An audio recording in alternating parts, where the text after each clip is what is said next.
Oi, pais amados, que alegria imensa estar com você aqui no programa Oi, Paz, esse canal do Poeta de Deus, né? Vamos pensar hoje num tema muito importante relacionado com o amor de Deus. Eu acho que a coisa mais importante na vida do ser humano é compreender um pouco do amor de Deus. Portanto, o tema de hoje é Eu, um escolhido de Deus.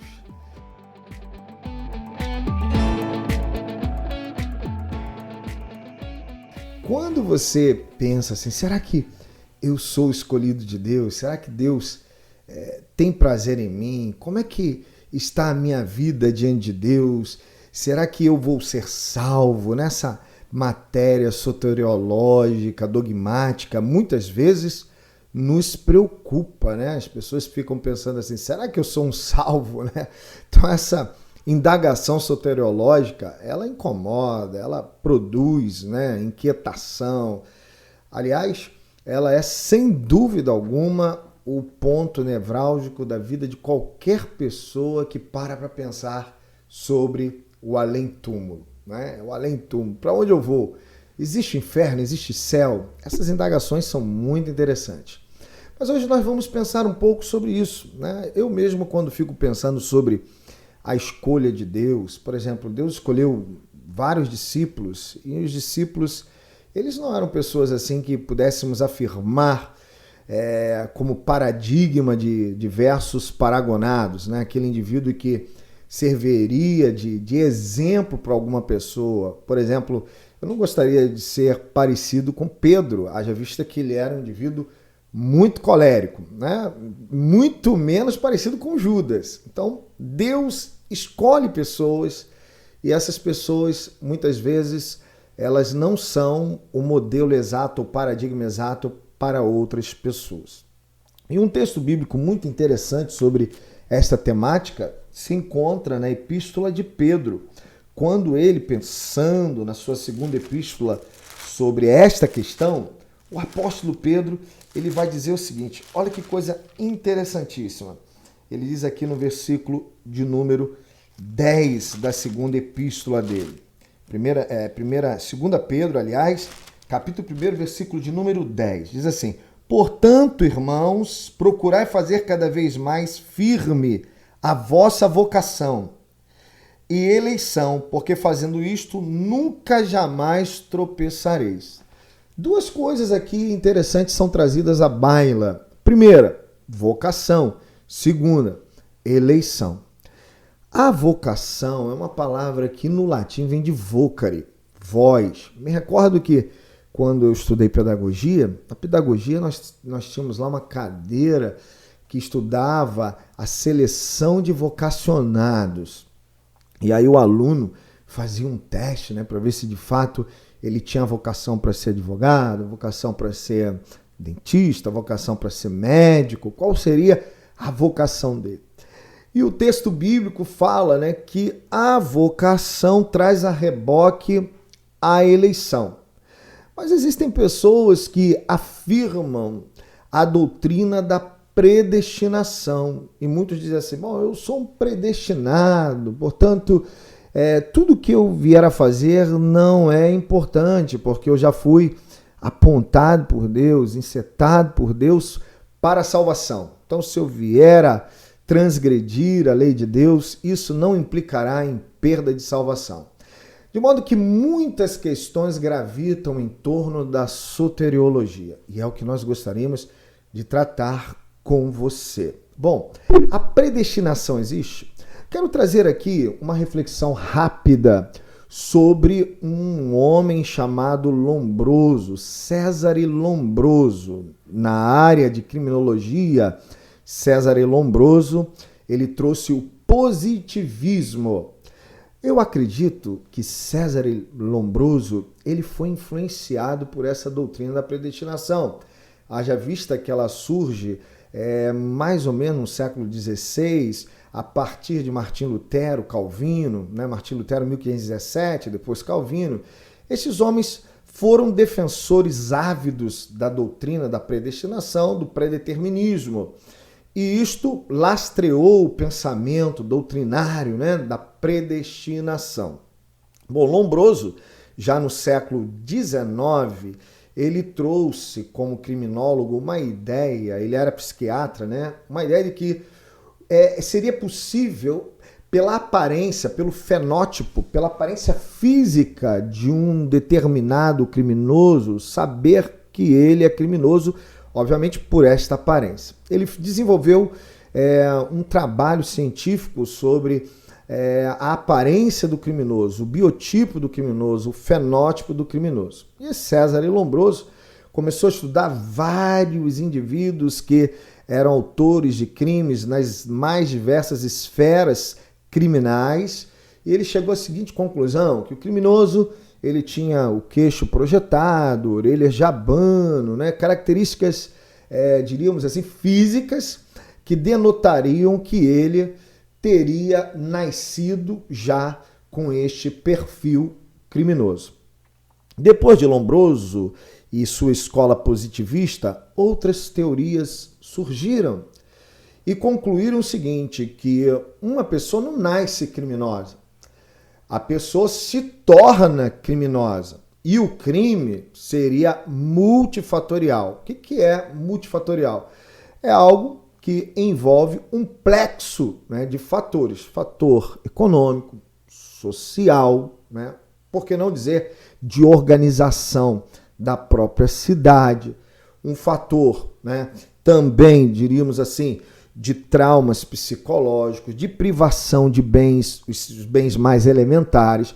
Se concluiu, portanto, que o criminoso poderia surgir por conta de um crescimento da cidade chamado crescimento ecológico, que seria o crescimento desorganizado, né? O processo de favelização e por aí vai, né?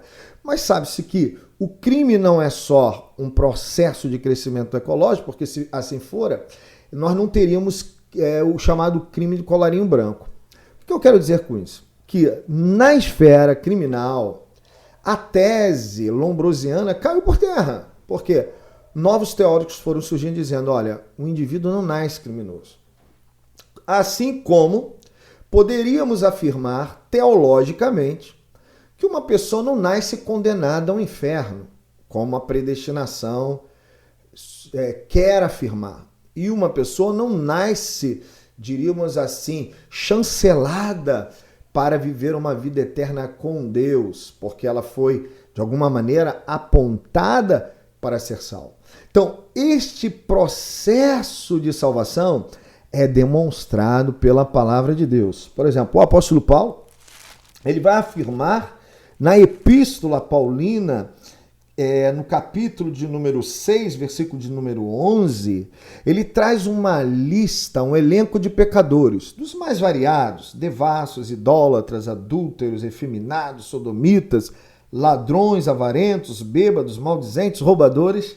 Aí ele diz assim, e é os que alguns têm sido, mas haveis sido lavados, mas haveis sido santificados, mas haveis sido justificados em nome do Senhor Jesus e pelo Espírito do nosso Deus.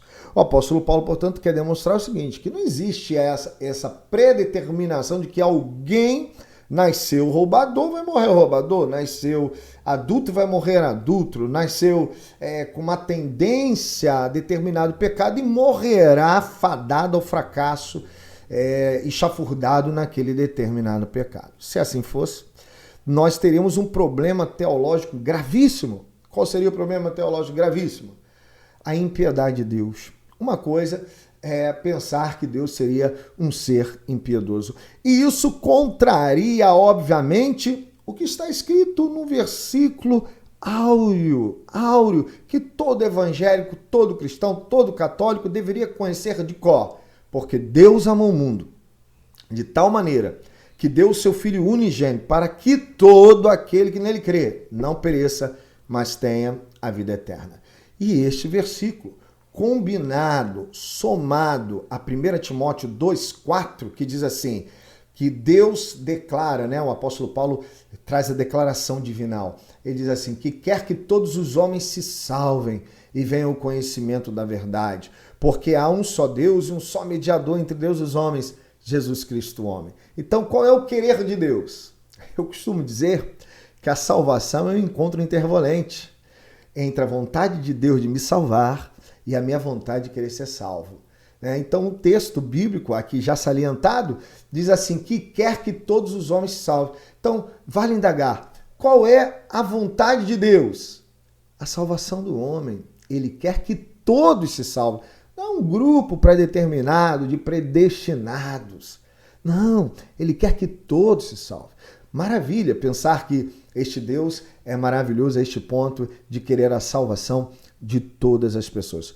Todavia, precisamos aqui também refletir um pouco mais e mais detidamente sobre o significado da palavra predestinação. O que seria predestinação?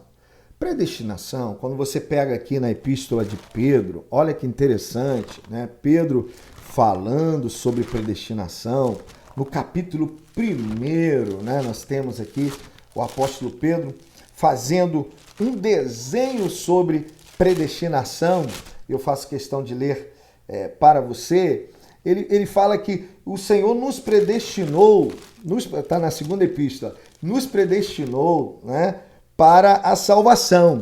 E a palavra lá que aparece no original grego para predestinação é a palavra proorizo. Em Efésios, capítulo de número 1, o apóstolo Paulo fala a mesma coisa aqui no capítulo 1, versículo 4 e 5. Diz assim, como também nos elegeu nele antes da fundação do mundo, para que fôssemos santos e irrepreensíveis diante dele em amor, e nos predestinou para filhos de adoção por Jesus Cristo e para si mesmo, segundo o beneplácito de sua vontade. Olha que interessante, né? Então a palavra predestinação, no original grego, vem de proorizo. O que significa isso? Projeto. Ele projetou. Projetou o quê? A salvação do homem. A salvação do homem. Bom, então um projeto que é universalizado, que é um conceito universal, ele sugere que eu posso me incluir ou não me incluir. Por isso que eu disse salvação encontro intervolente. Qual é a vontade que Deus tem para mim? Que eu me inclua no seu projeto, mas eu preciso querer me incluir. Então, a ideia de predestinação é uma ideia de projeção, de projeto. O projeto de Deus para toda a humanidade é a salvação. Porém, alguns se incluem, outros não se incluem. Querem ver só? Em Romanos, nós encontramos o apóstolo Paulo falando sobre isso. Ele vai trazer à baila que algumas pessoas se envolvem neste projeto, mas outras pessoas não. Está lá em Romanos capítulo 8, versículo de número 30. Olha o que diz aqui. E aos que predestinou, a esses também chamou. E aos que chamou, a estes também justificou. E aos que justificou, a estes também glorificou. Se você tiver um raciocínio escalonado do que Paulo trouxe aqui, que verteu aqui em sua encíclica aos Romanos, você percebe o seguinte, qual é o primeiro degrau da salvação? Predestinação. Qual é o último degrau? A glorificação. Bom, por que a predestinação é o primeiro degrau? Porque é um projeto de Deus. Mas é um projeto de um Deus assustado pelo pecado humano, como alguns querem afirmar assim, e o homem pecou, e agora Deus, aturdido com o pecado de Eva e de Adão, disse, tenho que providenciar a salvação, porque eles pecaram e eu não sabia que eles iriam pecar. Ora, isso seria uma mentira? Essa é a chamada doutrina do sublapsarianismo. Por quê? Porque Deus, segundo a doutrina do sublapsarianismo, teria se assustado, teria ficado aturdido, surpreendido com o pecado humano. Não, isso contraria a doutrina da onisciência de Deus, que para os teólogos sistemáticos, esta doutrina da onisciência de Deus seria um atributo espiritual de Deus. Já Maimônides, um teólogo judeu, ele diz que nós não podemos pensar em Deus como um ser com atributos.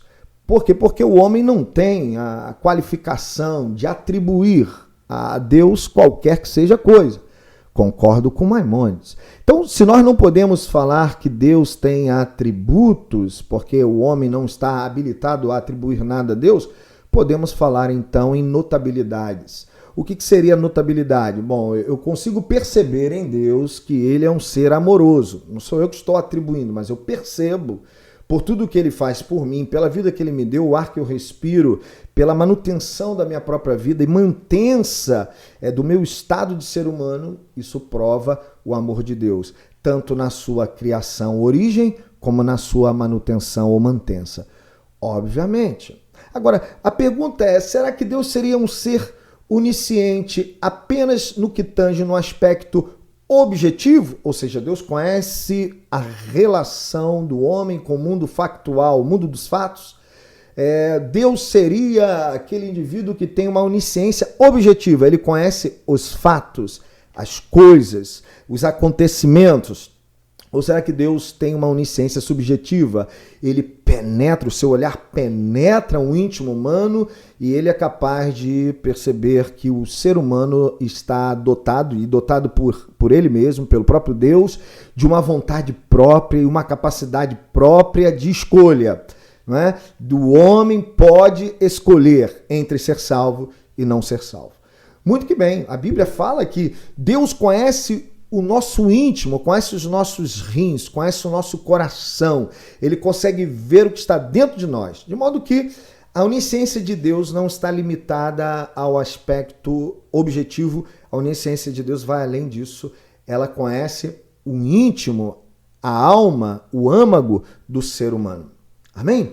Então, o que eu quero dizer com isso é que Deus não se surpreendeu com o pecado, de modo que a doutrina do sublapsarianismo está absolutamente descartada. E a doutrina do superlapsarianismo, ou seja, de que Deus teria providenciado a salvação antes mesmo da queda do homem, essa doutrina está absolutamente correta, porque este Deus que criou o homem o conhece por dentro e por fora, e vale dizer que a vontade do homem ser salvo não está jungida aos aspectos extrínsecos do ser humano, melhor dizendo, não estaria ligada aos sentidos externos do homem, ou seja, visão, audição, paladar, olfato, qualquer que se possa pensar aí do nosso sentido externo, dentro do diapasão dos sentidos externos. Mas estaria ligado ao nosso sentido interno. O que seria sentidos internos? Intelecção, volição, emoção. Nós somos um ser intelectivo, volitivo e emotivo. Perfeito? Então, a salvação estaria ligada à vontade humana. Vou te dar uma prova. Eu sou por profissão advogado criminalista. E quando nós vamos analisar um crime, o crime é cometido ou por dolo ou por culpa.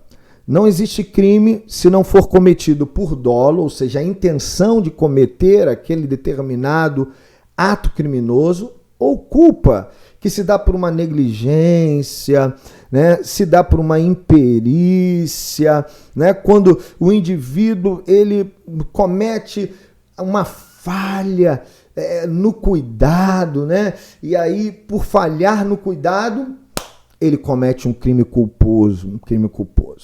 De modo que, para o cometimento de crime, a vontade humana está implicada. A vontade humana está implicada. E quando você comete um pecado, a vontade humana está, obviamente, também implicada. De maneira que a salvação, ela depende da vontade humana. Nesse momento em que a vontade de Deus é apresentada, e nós já vimos que no que concerne a vontade de Deus, ele amou o mundo, ele não amou um grupo de pessoas predestinadas. No que tange a vontade de Deus, o texto paulino a Timóteo diz que quer que todos os homens se salvem. Então ele não quer apenas um grupo sendo salvo, né? E no que concerne a vontade humana, esta vontade precisa se encontrar com a vontade de Deus. E aí o apóstolo Paulo traz algo muito interessante. Já estamos caminhando para o final do nosso vídeo de hoje, viu? É muito interessante. O apóstolo Paulo, em Romanos capítulo de número 7, versos 14 seguintes, ele diz assim: porque bem sabemos que a lei é espiritual, mas eu sou carnal, vendido sob o pecado. Porque o que faço não aprovo, pois o que quero isso não faço, mas o que aborreço isso faço. E se faço o que não quero, olha o querer aí implicado, consinto com a lei que é boa, de maneira que agora já não sou eu que faço isto, mas o pecado que habita em mim. Bom, isso na filosofia é chamado de acrasia. Os gregos falavam sobre a acrasia. E Paulo, né, ele quando vai desenhar em alto relevo a doutrina da graça de Deus, ele fala sobre essa acrasia. O que é acrasia? É a fraqueza de vontade. Muitas vezes o homem olha para a salvação, visualiza a salvação e vai dizer que de um lado existe um Deus que visibiliza e de outro lado deve haver um homem que visualiza.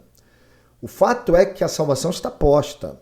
Deus já visibilizou, mas eu preciso visualizar. E para que eu possa visualizar a salvação, eu tenho que ter vontade, isso mesmo, vontade.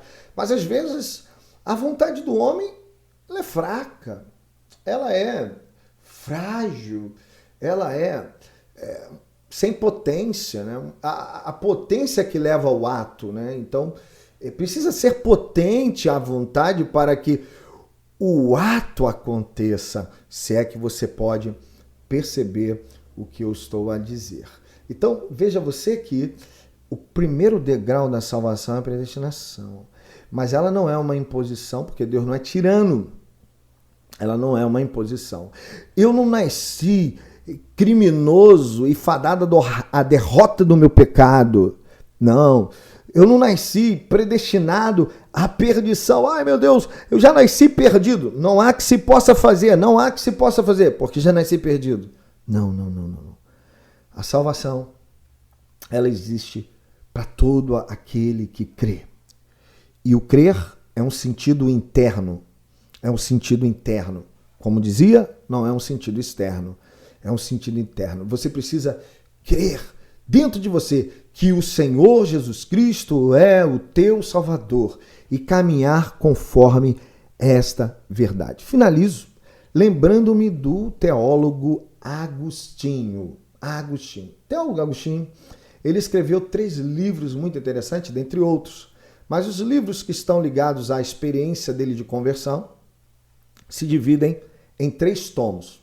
Confissões, né? Agostinho, ele fala sobre confissões, ele fala sobre o livre-arbítrio, muito interessante esse livro, e ele vai falar sobre a graça de Deus. Bom, qual é a conclusão? Ele se viu pecador, portanto confessou. Ele se viu livre, né, com livre-arbítrio para fazer suas escolhas. Portanto, ele percebeu que o livre-arbítrio era a dotação divina de poder escolher, né, o que ser, o que fazer, né, o que realizar. E ele percebeu o seguinte, que o ser humano faz escolhas equivocadas.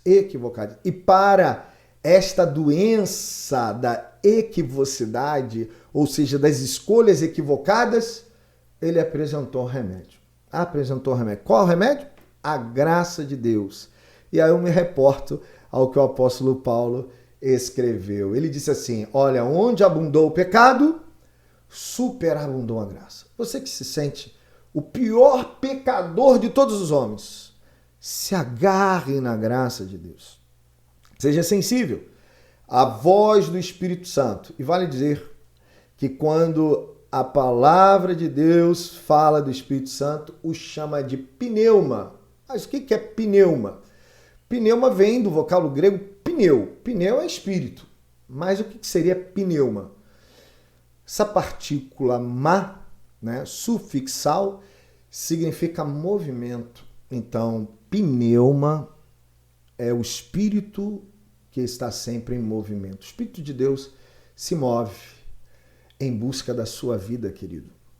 E a palavra de Deus também fala do carisma, que vem da palavra graça. Caris é graça. Carisma é a graça de Deus em movimento. Saiba de uma coisa, a graça de Deus está em movimento por você e o Senhor Jesus Cristo quer te salvar. Mesmo que você se pense o pior pecador do mundo, o Senhor Jesus Cristo quer te salvar. Em 1 João 1,7 diz que se temos comunhão uns com os outros, o sangue de Jesus Cristo, o seu Filho Jesus, nos purifica de todo o pecado. Precisamos crer no poder do sangue de Jesus Cristo purificador. Que Deus te abençoe. Esse é o nosso canal, o canal do Poeta de Deus e o programa Oi Paz. Vamos ficando por aqui com o nosso lindo Oi Paz!